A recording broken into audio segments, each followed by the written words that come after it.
Hello, everybody. This is another inside podcast episode that we're doing. We've got a bit of around the world activity today with people coming in from all over the world, from Greece, sort of America, but not really, and also Manchester. So, yeah. Hello, everyone. We have Petros, we have Steve. Hey there, guys. Laura. And Hello. if you haven't already guessed by either the title of the podcast or just by the people that we have on, we're talking about cinematography, guys. It's been a long time coming.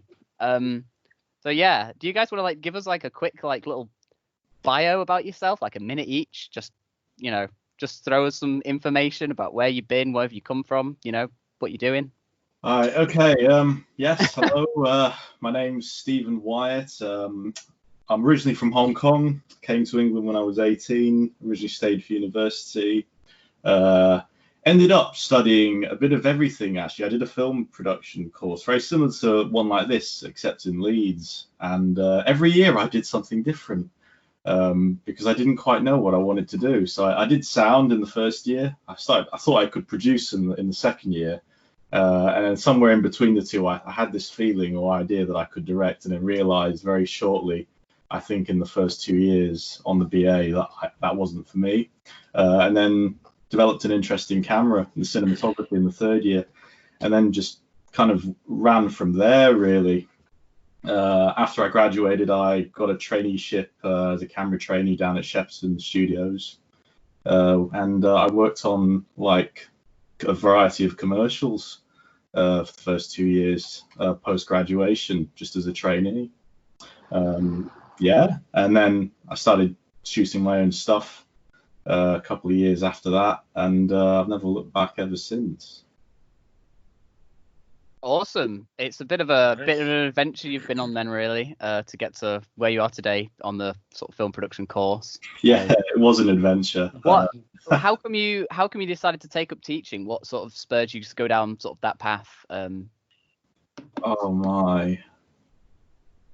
I don't think I ever had any grand designs or plans to teach, but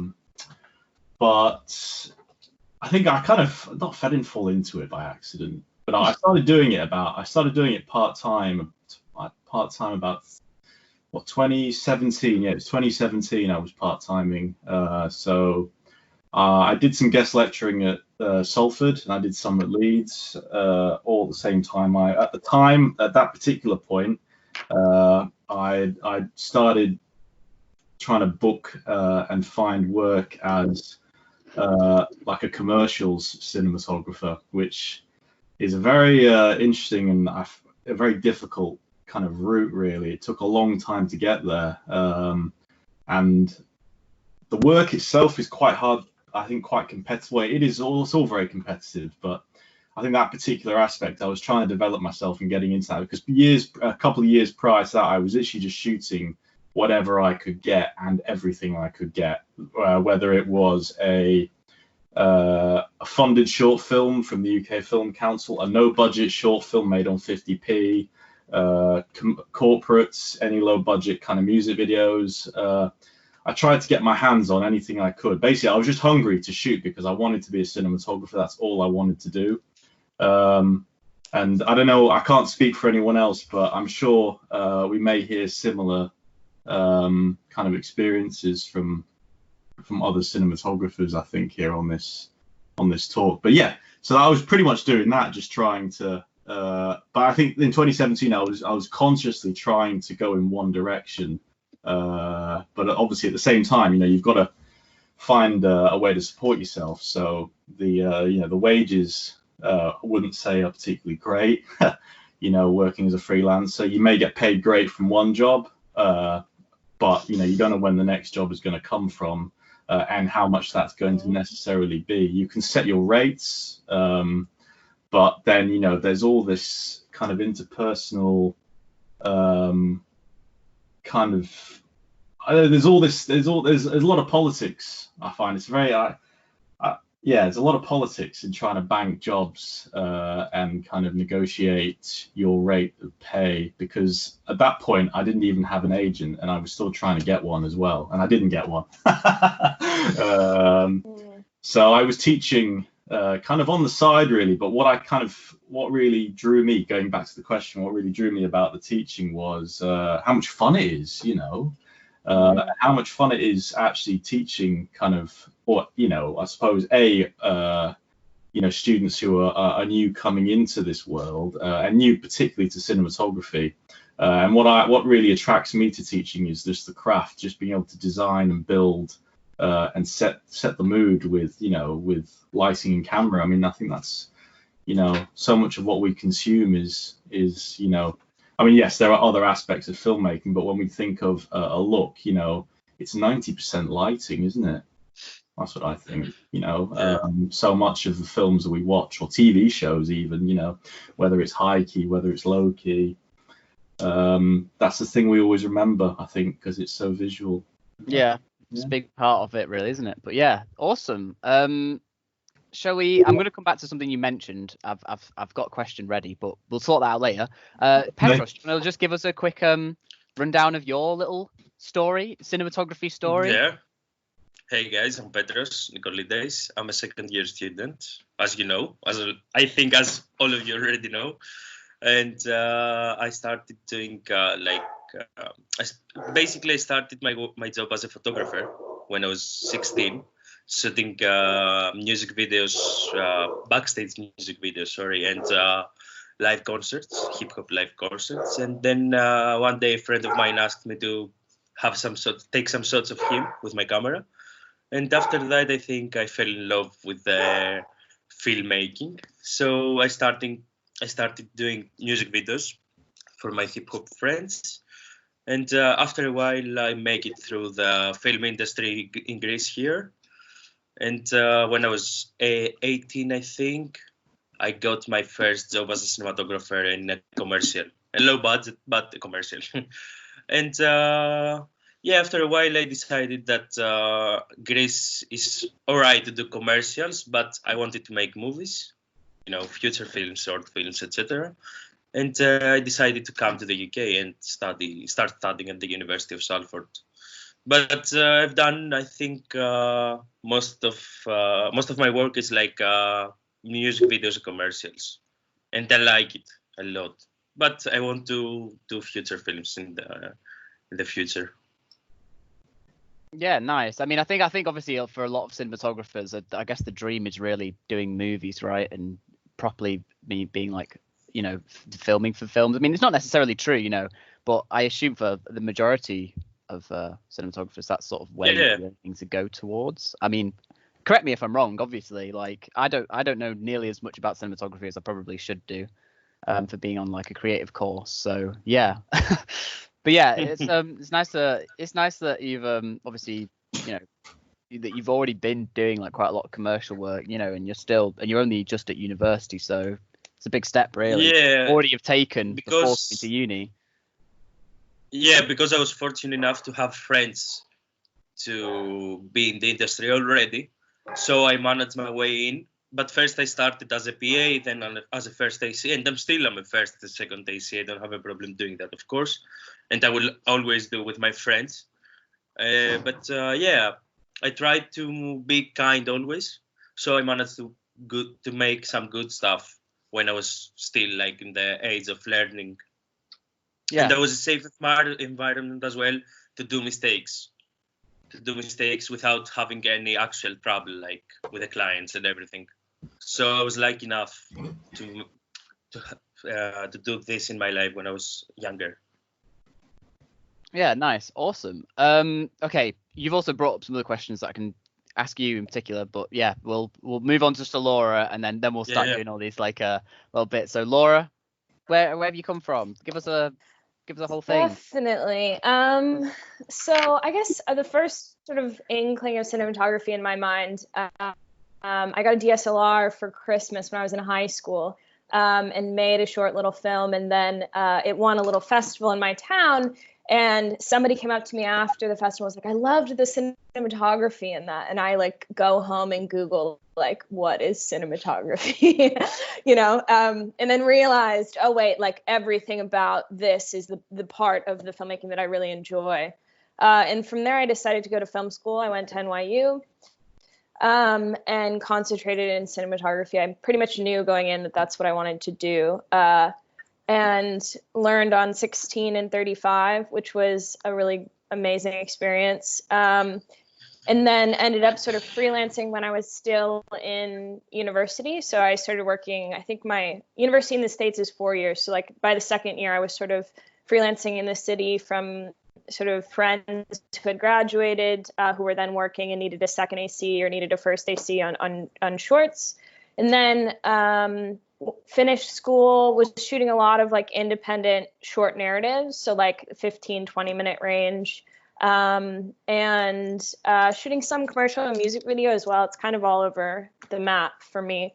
But then also was freelancing as like anything from a gaffer, a grip, a spark or electric, as well as like first and second AC, and shooting whenever I got the opportunity. And then I guess what brought me to the UK was I got a little bit burnout, I would say, and wanted a bit of a change of scenery, wanted sort of more full-time type of thing. And I was teaching at NYU at the time, and I wanted to move to Europe. So figured I would take on a teaching job a little bit more full-time. And the other thing that's great about Salford is like obviously you can use kit whenever you want. So thinking about developing my own projects and shooting on the side when I can is basically how I see it. And I like teaching. I've always sort of been balancing teaching as a part of my life. I used to teach summer camps in France and Japan when I was in college. So. Oh, nice. So there's one thing right at the beginning there that you said, which was that you made a film on a DSLR and someone loved the cinematography.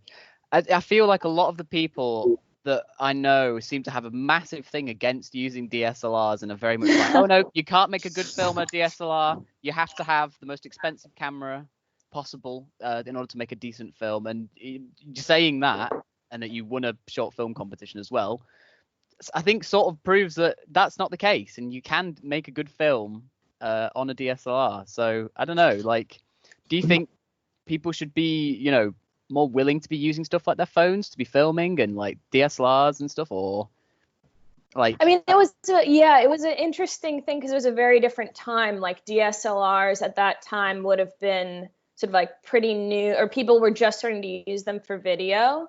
And really, like, there wasn't a lot of the mid-range cameras that people could own, sort of like the C100s or the GH5s. Like, the DSLR was basically it, or you were working on movies with Alexas. But that was so far from, like, anything I had in mind as a high school student. I was just like, oh, I have this, like, photo camera. Maybe I can make a video on it.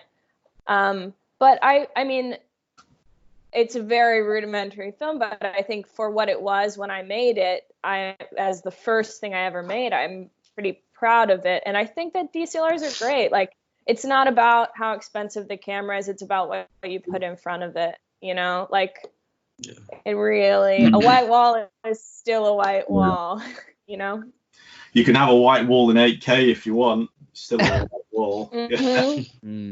High definition. Yeah, so another thing that everyone sort of mentioned that I thought might be interesting to pick up on is that, you all sort of said, how it's quite hard to be a freelancer, and you all sort of mentioned how, like, you were filming pretty much anything you could, whenever you could. Is that, for a cinematographer, is that the best route to go down? So filming things, even if it's for free, you're not necessarily getting paid. How would you balance that with your real life, like working, having a job, paying rent, whatever you need to do in your real working life? Like, is it sustainable? I think a lot of things about the industry aren't sustainable. I think that's why people come up with their own sort of ways of, like, managing it. Everybody has to come up with their own way of saying, like, okay, I'm going to make money this this is how much money I need to live per month. This is how I'm going to manage it. And then hopefully like you keep progressing and working on bigger budget jobs and making more money, you get an agent.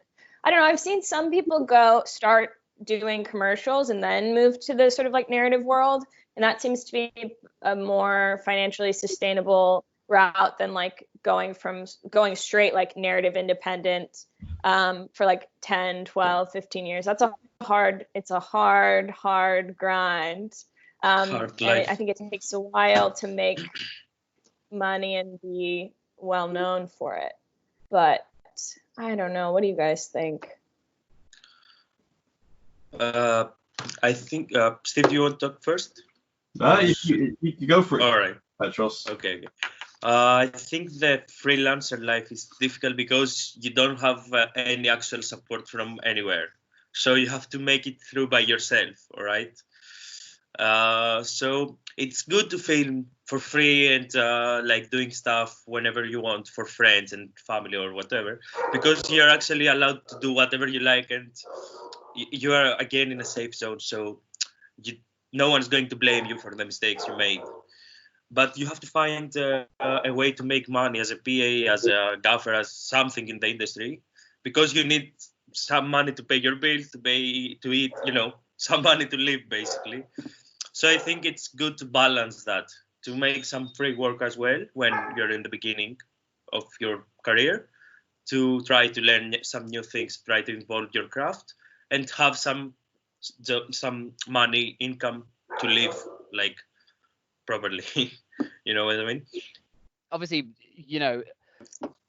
it's quite hard, even as any sort of freelancer. I guess any sort of freelance work is always going to be quite difficult, to actually trying to sort of build that reputation for yourself. Is sort of what we're getting at here. Is that it's hard to make those initial steps.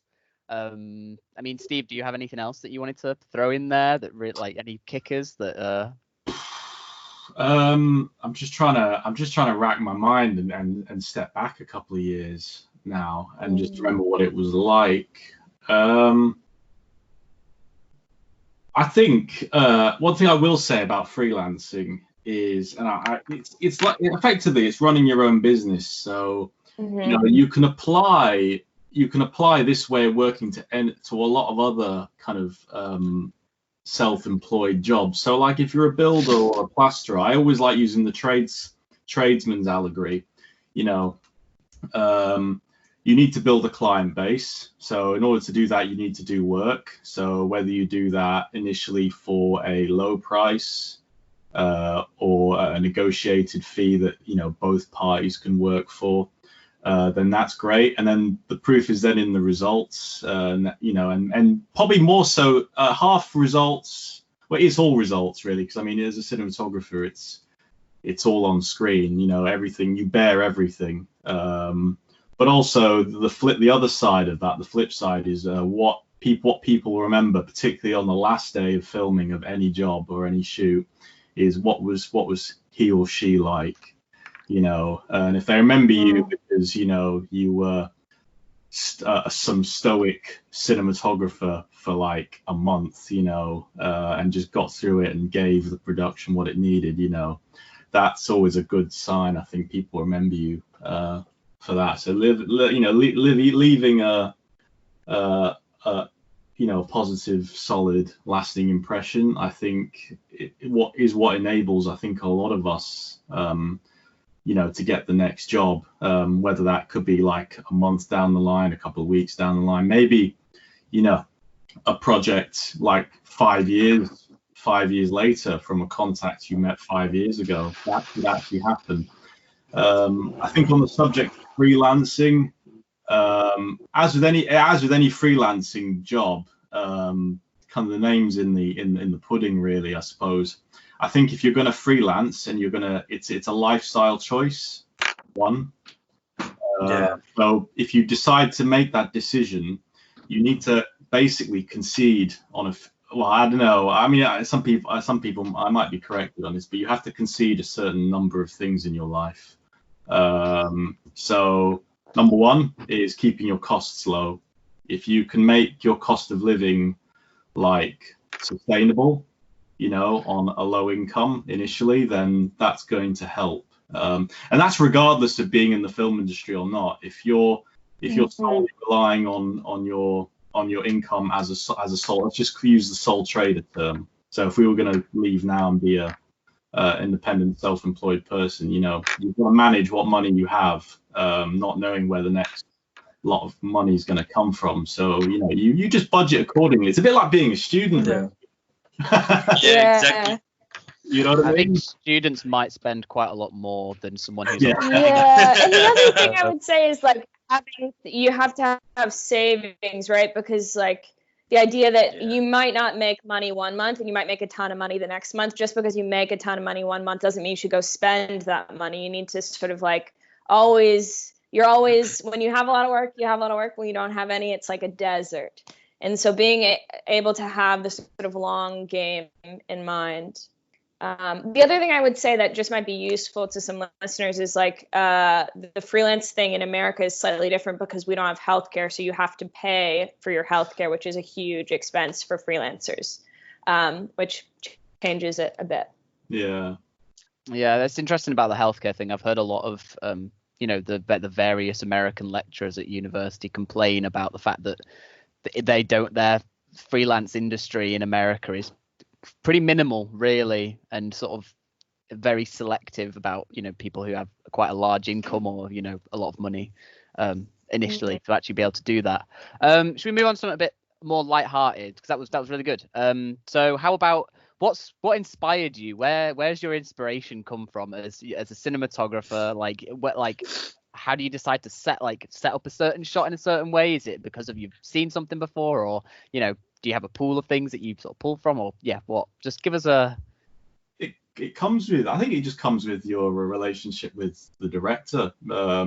So if it's a director you don't know, or you're just starting to develop this new relationship with, it's usually, I just like breaking things down logically. We go, right, okay, interior prison cell night. Okay, that's great. What are we going to do? At this point, we probably had a pre-conversation of what we're going to shoot anyway. So, and what it's going to look like. So what we'll do on set, let's just say let's use the prison cell example. Two people in a prison cell, one on the other side of the bars having a conversation with the other. Okay, how are we going to, we know that's going to be some form of like wide shot, maybe two shot, over the shoulder and reverse, something along those lines. So what's really nice, I find, is break it down logically. If you've got your actors available, bring them in. If it's day one of the production, that's probably nice because you get to, know if you've not met them already, you're there with them on set, memorize their names, and get them comfortable with you and vice versa. And just, I like watching the scene play out. Like for me, I can't look at something and go, right, I know exactly I have an idea of what I'm going to shoot, and so does the director. But I think when you're both there together, watching the performance in the space that you're shooting in, you've got your storyboards with you, you've got your shot list, whatever, you could have all your pre-production documents with you. You already know what you're going to do, but to see it play out in front of you sparks that creative discussion, that creative process. So, because remember, you're working with lots of other people and it's trying to synergize all of that.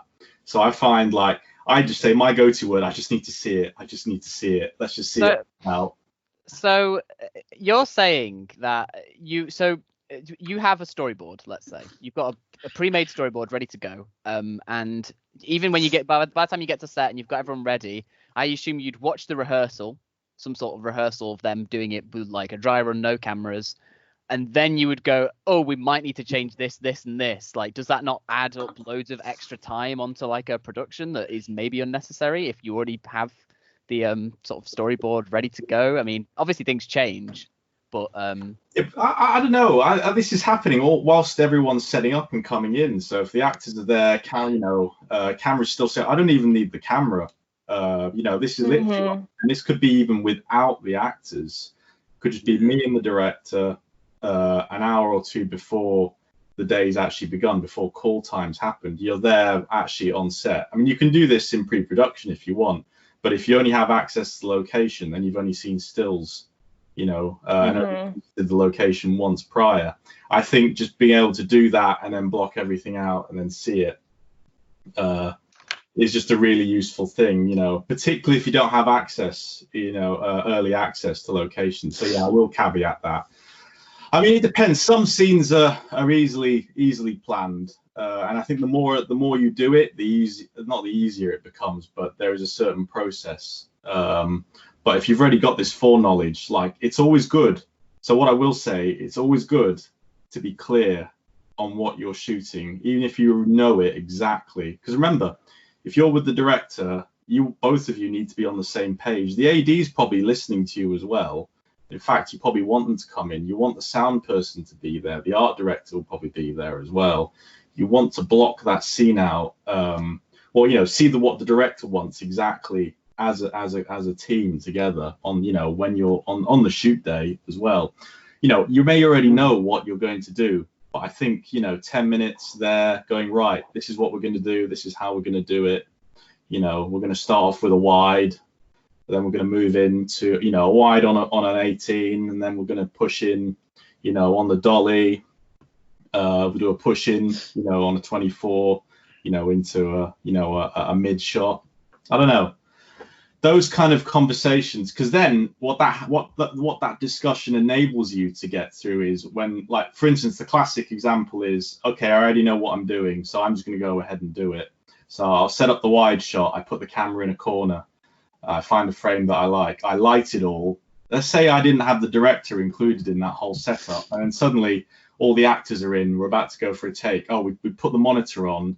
He or she looks at the monitor and goes, "That's not what I wanted." You kind of have to go, okay, what do we want? Can we put the camera here? Oh, it's going to involve a relight now, and then I have to reblock what I planned. So I think clarity of discussion. It's the clarity of discussion. I feel is I don't know. That's one part of the set. I think the set process and decision makings as a cinematographer. I don't know what do you guys think? I mean, more generally as well. What sort of before you even get to set, like, what inspires you to set up these shots in a certain way? Like, is there like is there something that you think about before you, like, is there like a certain film you have in mind, or is that again something like a discussion you have with the director before you would start? I feel like it's definitely a discussion that you have with the director in terms of their references and what they feel the movie is about. And then I'm always thinking, okay, how does this film either like reinforce the genre or subvert it? So like, obviously there's a way to shoot a horror movie, right? Or like, I think about horror movie, I think like, okay, handheld, low key, like probably some color in there. Like, that's my first initial like idea about what that genre is about. And then we say, okay, do we want to play into those tropes? Yeah. Like, do we want it to look like Saw, or do we want to be subverting them? And I think that's where you get some really interesting ideas. And basically, like, looking at references, you're always like, you're not creating the first horror movie ever shot. You are building on all the other horror movies that have been shot before. So like having a really good sort of like language of references and being able to say, like, with a director, oh, let's do the shot that's like the one from Get Out. And then you both know exactly what you're going for. As well as like when a director brings you references, saying, okay, not just, oh, great, you like this shot, but saying, okay, what do you like about it? Do you like the composition? Do you like the color? Do you like the camera movement? Do you like the lighting? Because oftentimes directors won't be that specific with their language in references, but like that is the tool of those pre-production discussions to really draw out with specificity what they want. And then you do all the planning, and then you get to set, and then you improvise and are able to work from there. But I find, at least for me, like, if I don't have those early discussions in depth in a lot of them, I find it often leads to sort of mismatched ideas on set, which is the worst, like the last thing you want. Yeah. Awesome. Petros, do you have anything you want to? Yeah, I just want to say that my personal issue in the beginning was, and I have a conversation with Steve actually about that, about how I'm going to deal with the thing that I don't have something to inspire of, something that I went, for example, like I went to Steve and I talked to him and I was like, I don't know where to start. And he helped me a lot because he told me that it's crucial to understand the script. All right. And after that, I'm always trying to get an early draft of the script. And for example, it helps me a lot to have my own references first and then go to the director and compare the references together. And after that, I'm trying to inspire from the films that the director suggests me to watch and my own personal examples. So I think it's crucial to understand the script and what fits better to the script. And after that, talk to the director and try to discuss and understand what he wants. Yeah, I'll just echo what I just agree. I agree with Petros. I mean, a lot of these conversations on style and look, it always comes from the script, and it comes from those initial conversations, like Laura said, with the director. I think Roger Deakins said something about that. You're there to service the story and the director. You're not there to kind of impose what there's only one director on the film. You're the director of photography. You're there to assist with the storytelling. The last thing you want to do is imagine if, I don't know, I'm trying to think of an example. It's like, imagine if Michael Bay had directed, I don't know, some really sensitive like drama. Can you imagine what that would look like? If him and his cinematographer, got on it. That's when the mismatch, I think, and the miscommunication of look and style, unless you're doing it to subvert, like Laura said, it can look very disjointed, and there's nothing worse than a film, whether it's a short, whether it's a feature, whether it's a music video, doesn't matter what the project is, when the visual language looks like it's from several different places and it doesn't quite know what it wants to be. Yeah. I think the location it's very important. It's like crucial to the film. Mm-hmm. Because you may have an inspiration from the script, but if you go to the location and it's something totally different that you imagine, it's going to look odd if you try to replicate your first reference. Because I'm pretty sure most of the times it's going to be different. Yeah. So it's something sorry. No, it's okay. Just last thing. Sorry. About the inspiration, it's very helpful for me as well to print stuff, to print still shots or and paintings as well, and look at them like on print. It's very helpful for me. That's a good one. Yeah, one of the most useful things I did in university was I did an art history minor, and like truly that taught me a lot more about composition than I think watching most movies in my film degree did. So I'd highly recommend that. Yeah, basically what we do now, it comes from the painting. So it's a foundation of what we're doing right now. So I think it's important to know about art, and especially like paintings from 19th and 17th century. Yeah, it's every frame's a painting, right? That's some sort of phrase. I don't know. I think I might be misquoting that like quite badly, but yeah. So with cinematography, is there a secret that you guys are not sharing, that a cinematography secret that only cinematographers seem to know, like that none of us plebs who never dabbled properly in cinematography? Is there a trick to doing your shots right? Yeah, what's the Da Vinci Code of cinematography? Not to be stressed, I think. Because as a cinematographer, I think you have like major responsibility on set. You're like the director. So if you and the director are stressed out, it's going to be a mess. So you have to be the voice of calmness. Like you have to be calm and do your job. I think that's a good secret as a cinematographer. Yep. Definitely. Use a light meter. Yeah, that's a good one. Yeah. I mean, how much of cinematography is like technical then? That's a interesting point. One of my favorite quotes is cinematography is 1/3 technical, 1/3 creative, and 1/3 managerial, and I really believe that. Yeah, I agree. Yeah.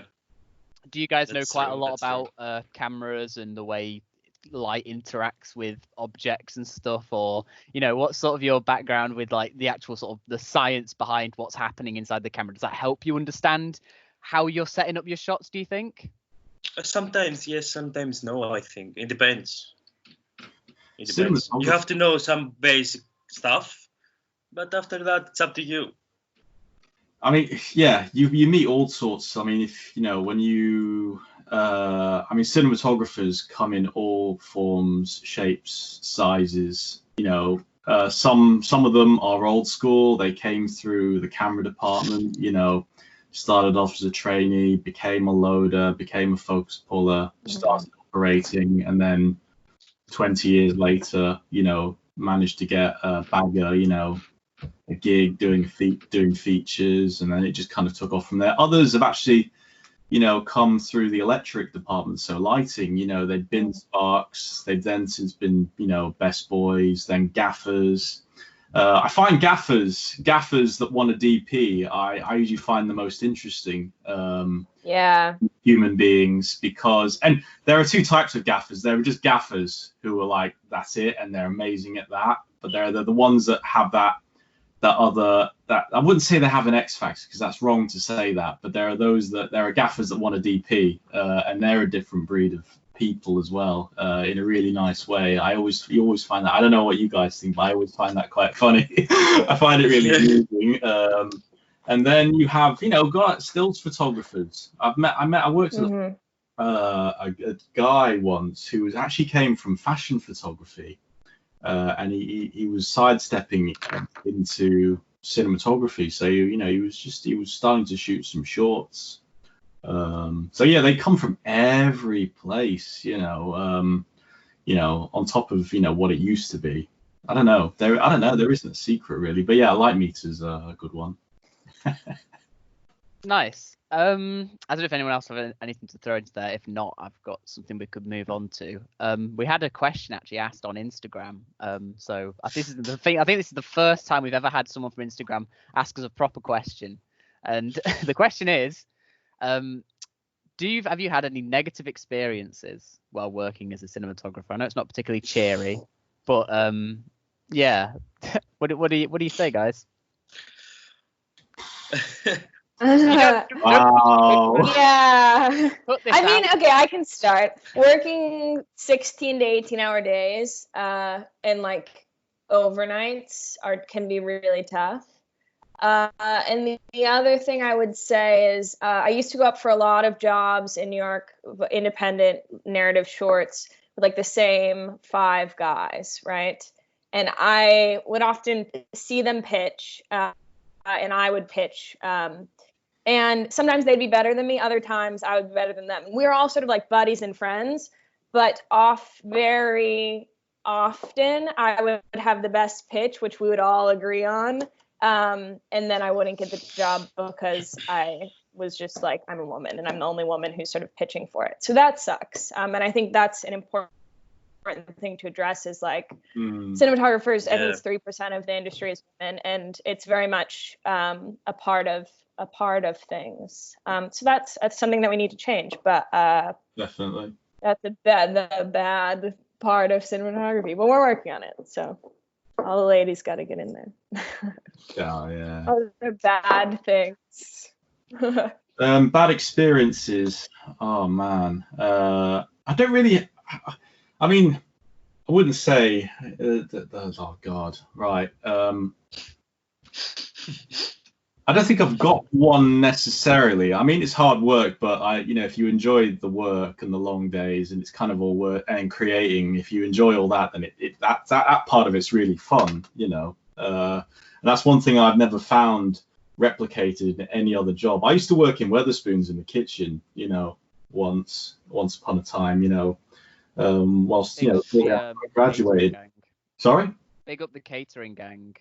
Yeah. So I was a pot washer. I did all that kind of stuff anyway. Yeah. And I started grilling bacon and steaks on the kitchen and spoons. But I mean, that was all right. It was a job, you know. But there was nothing. But having done jobs like that and then done cinematography, when you get your first cinematography gig or your first filmmaking gig, I don't know. Something I always have really good memories of that experience, and you know, it's a job.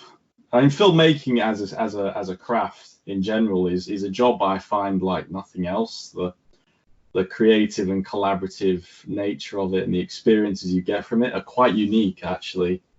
I've never seen it replicated anywhere else.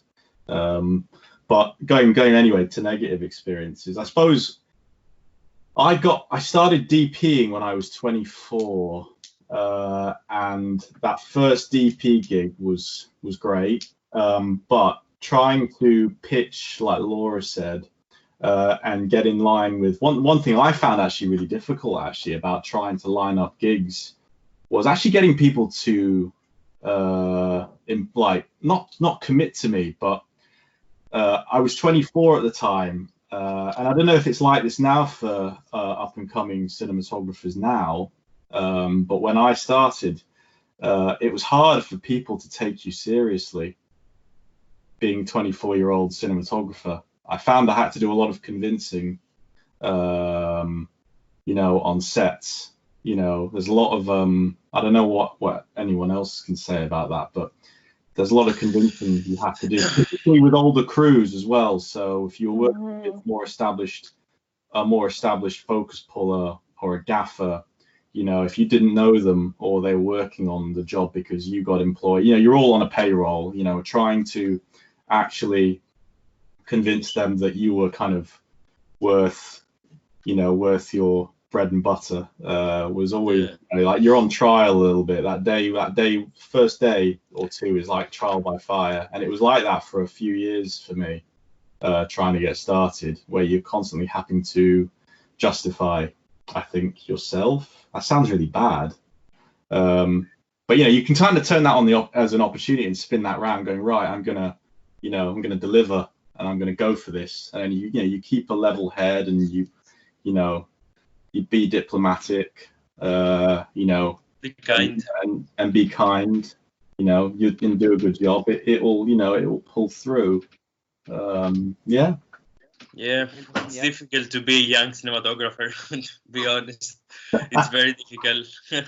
What ages of people are you working with, Petros? That's something I'm curious about. Or like, what crew, are they younger than you or older than you? No, often? Never. I'm the youngest guy in the set always. Yeah. Like here in Greece, most of the times I'm working with people that they're like 35, 40 years old. But nowadays they are my friends, you know, after so many years, they're friends of mine. So it's not that strange as it was in the beginning.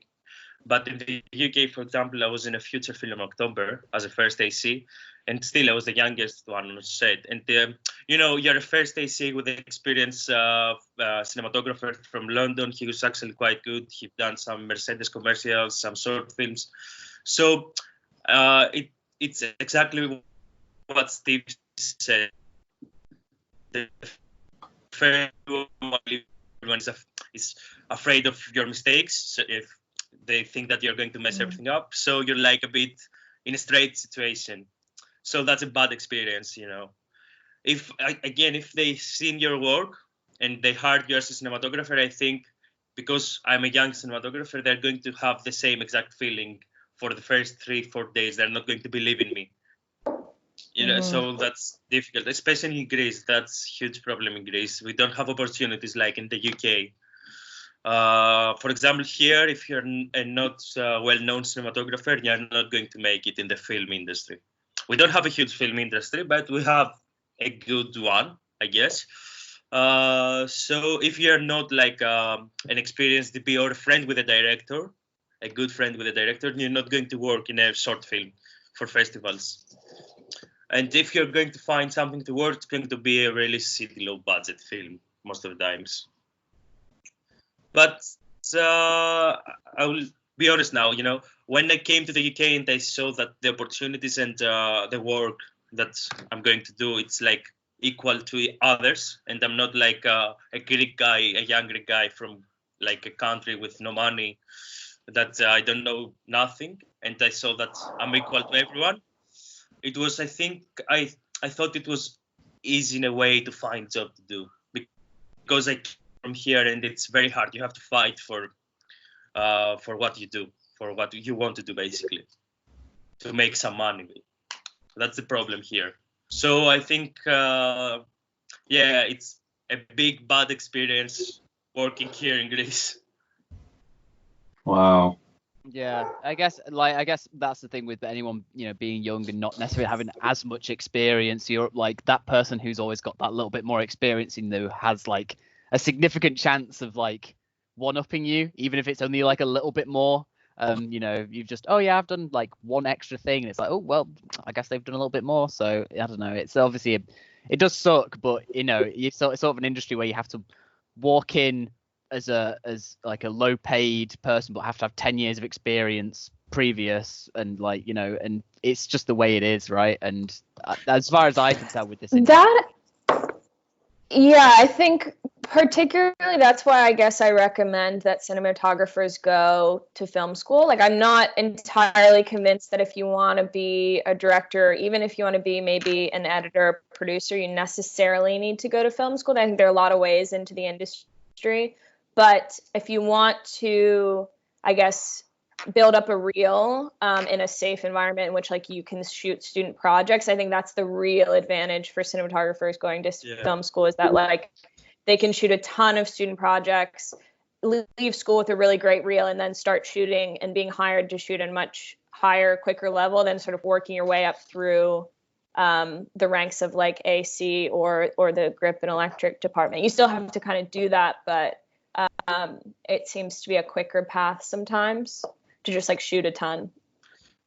I mean, the plus side is, I think I just add to, I mean, I went back to uni and actually did a postgraduate just so I could shoot student projects for 2 years, and get used to, because at that point I'd only been working on I'd been working as a trainee. I was shooting really low budget things, whatever I could get my hands on.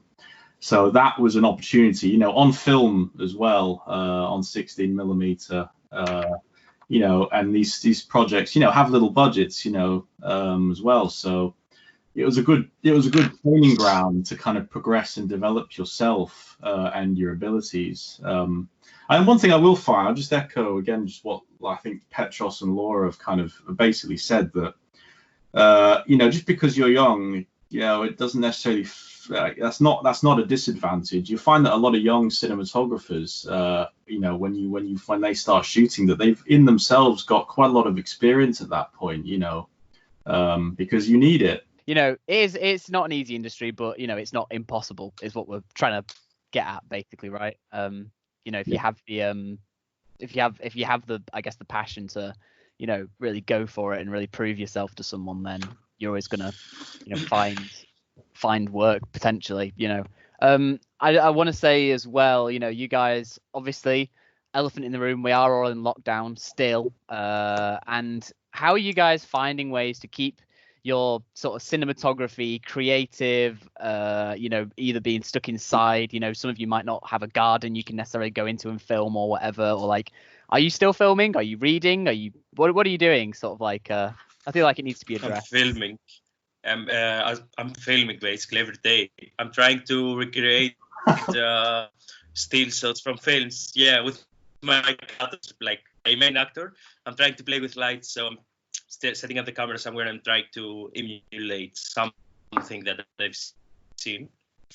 It's helpful in terms of inspiration and cinematography work, because I'm not stuck in my bedroom like Netflix and reading something on the internet, like online. And I think that's helpful a lot, especially now in the lockdown, to try to do some stuff in your apartment. Also, I'm trying to make something like a short film about the quarantine, and I'm trying to film my mom, like when she's washing the dishes, when she's doing stuff. I'm trying to film from my rooftop. I'm trying to always have my camera around so I can film something whenever I like, just to stay like in the cinematography game, like to be there, not just chilling. I don't like that. Yeah, nice. It's good to keep like a creative project going while you're sort of stuck, sort of not really be able to do very much else. Yeah, that's awesome. It's nice to see that some people, like, there's a lot of people still really like going for it and trying. Even though it is quite difficult to do and sort of be motivated to do something. Yeah, that's awesome to hear that you're like really trying to go for it. That's nice. What about you two, Stephen, Laura? Do you want to go first, Laura? Sure. So I recently got a Criterion Collection subscription, and that is truly, they have all sort of like the really obscure films I'm always looking for, and a lot of stuff. I've been watching a lot of like old Japanese films, a lot of old French films. So like really trying to watch a movie a day, which is fun. And the other thing I've been doing is I have a 35 millimeter like stills camera, and I have a remote shutter. So like a little, like I can take pictures of myself. So I've been crafting all these sort of like self portraits and lighting them. But it's interesting because I won't be able to see them until labs reopen and I develop them. So it's sort of all, it's not, I can't really be guess and check. It's just guess, but that has been fun. Because I do live alone in my apartment, so the only subject is me, but it's fun. So we'll see. Where's the Criterion? Where do you get the Criterion Collection from? I bought it. It's $10 a month, but I think it's well worth it. In fact, it has everything I ever want to watch that I can't find on Netflix. So highly recommend. How do you really good. Just go to, you just like Google Criterion Collection, and then you can get a subscription to the Criterion channel. But the really great thing is they have the best scans of like all these old films, right? So not only are you finding the old classic films, but like the Criterion people do the sort of most high res, best color scans. They're restoring redo it, don't they? Yeah. Films. So yeah, so you know that you're getting like some of the best quality of like restored and like image quality if you're a nerd like me and care about those things. It's really good. Criterion is amazing. Do they have In the Mood for Love on here? I might have to subscribe. Yeah, they do. I watched it the other night. I was looking for Chunking Express, and Criterion was the only place that had it. Amazon didn't have it. Netflix didn't have it. Criterion did. That's what made me buy the subscription. So that's worth it. Yeah, I'll check it out as well. Good. Awesome. We're running a little bit at the hour. We don't want to keep this going on too long. Obviously, we have like a lunch time to have, and we've got to sit around in our houses again for another few days. So if you guys really want to give us a final comment about cinematography, something cool, witty, and maybe a film to recommend for people to watch while in quarantine. I don't know. You don't have to give me I don't expect like you to come up with like a great quote on the spot. You don't have to. But a film to watch for people listening that's what we're trying to go for every week. It's something fun for people to watch. Anyone go? Yeah, I think one must-watch film is Nostalgia from Tarkovsky. It's like a very beautiful film by and it's an amazing like cinematography experience. Like if you have like a projector or a good big TV, you should definitely watch that film. And you can find it, I think, on YouTube. And it's like a wonderful colored film. It's like one of my favorites. Nostalgia from Tarkovsky. Yeah, I need to watch that. It's amazing. I've got the Blu-ray, but I haven't got around. I bought all the Tarkovsky stuff. I mean, he's a great filmmaker and his cinematographer. Particularly in his last film that Tarkovsky made, the DP called Sven Nykvist shot a film, Tarkovsky's last film. The Stalker. Sacrifice. Stalker's good as well, but Sven Nykvist shot The Sacrifice. It's a beautiful film. It uses quite a lot of hard light. It's Norwegian, I think. I can't remember. And it's It's got a lot of long takes in there as well. It's particularly a lot of long dolly shots. It's hard. It's a hard watch. I think you've got to watch it. It's like 3 hours or something. You got to watch. It's very slow. Phil. 3 sittings. I find that's the best way to enjoy that film. Yeah. But yeah, it was one of, and he went on. Sven Nykvist went on to shoot. Actually, he made the side for Hollywood. It was fascinating. I think he shot What's Eating Gilbert Grape, which. Oh wow. And wow, that's a classic. This movie, you know, I thought, wow, it looks completely different. Yeah. So either of those 3 films, I suppose. I would say one. It's a documentary, but I love this documentary called. It was made in like the late '90s, called American Movie. You can find it on Prime, but it's set in like the northwest of America. And yes. It's amazing. It's such a heartwarming story about this director, this kind of like amateur director who wants to make his feature film, and he basically, it's not, if you're a film student, you'll love it. If you love the film production process, the documentary follows the process of him trying to make this feature, then abandoning it, and then trying to he goes back to finishing off his short film, all whilst at the same time managing his debt. And his personal life with his friends and drinking beer and getting stoned. It's nuts. It's got some amazing lines in it, quotable lines. He says this line in it like, "Oh man, you know, we've shot every f-stop known to mankind on this movie." So that was a really sad joke. How you called it? American Movie? American Movie. Yeah, that's it. It's very fun. It's very light, actually. It's been taken off Prime, just to let you know, for whatever reason. But it is sat there, but it's like, oh, can't watch it at this time. So maybe it'll come back, but it's not out on there. Really? Yeah, it's not on there at the moment. But if people can find it, you know, via other more shady websites, then, you know, I'm not saying no. If you don't have the money and you want to watch a film, what can I say? Laura, film recommendation? The film I saw last night is called An Autumn Afternoon, and the director is Yasujiro Ozu. It's like a 60s Japanese family drama. But the cinematography is amazing, and they say that like a lot of Ozu's films are precursors to sort of like a Wes Anderson style of framing, or like an approach to framing, which I can definitely see. It's like really controlled framing, a lot of like low camera, like camera low to the ground on these like big family living room scenes with these amazing sort of like screen doors. I just think it made me think a lot about the way that architecture in different parts of the world influences the way that cinematographers frame. So I highly recommend that. And it's beautiful color as well. Awesome. Nice. We have a couple recommendations from our wonderful crew who are listening in at the moment. We've got Lucy is recommending Insomnia by Christopher Nolan. She says it's his most underrated film. Great film. I remember. Wow. So there you go. Nice one. Jules recommends Jurassic Park, which is a classic. I actually love Jurassic Park. I think the first one was brilliant. Yeah. First one is a masterpiece.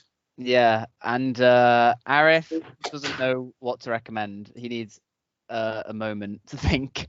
As for me, I think what have I actually?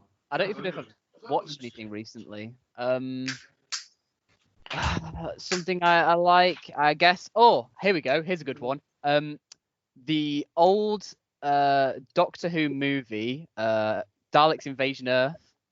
It's with Peter Cushing. That film, awesome. Have you? Yeah, I love that film. It used to be my childhood. I used to love that film. So go watch. I'm a massive Doctor Who nerd. Yeah, I could get into a whole conversation about it, but I'll try not to. Yeah. Maybe we can have one. Yeah, we'll have a Doctor Who podcast, a special one. Okay. But yeah, that's my recommendation. And Aarif recommends Gentleman. So there you go. There's a plethora of films for people at home to watch of a variety of genre and running length, I'm sure. So thank you so much, cinematographers. It's been wonderful having you all on. It's been a nice change of Thank you, pace. Sarah. It's okay. Yeah, we might get you on again depending on what's happening and I don't know. That Everything's will lovely. Would love to. Would love it. great. That'd be Yeah. amazing. Maybe when we get the studio back and that we can properly have a true podcast once everything's back to normal again. So awesome. Thank you guys. Sorry, could I just say Thank you, one guys. thing? Just from doing stuff in lockdown. One thing I could, if everyone's interested, just to keep things different for yourself, whether you're a cinematographer or not, you've got your camera phone. If you've got a camera, great, but shoot some stuff in your house or whatever, and then download DaVinci Resolve. It's absolutely free, and actually learn to color. Amazing. Learn to color. I think it's just it's such a fun process. I know that's kind of going off on the side a little bit, but I think it's a skill. When we have the proper editors podcast, I'm gonna get very involved in my argument of why DaVinci Resolve is better than Premiere Pro, and how much I hate Premiere Pro now after using DaVinci for a little bit. So awesome, it's a good point. Thank you anyway, guys, and obviously thank you to everyone who's listened as well. It's great that people are getting involved with these still and still enjoying them. So thank you. Thank you. Love everyone. Thank you, guys. Thank you. Take care. Bye. Stay healthy.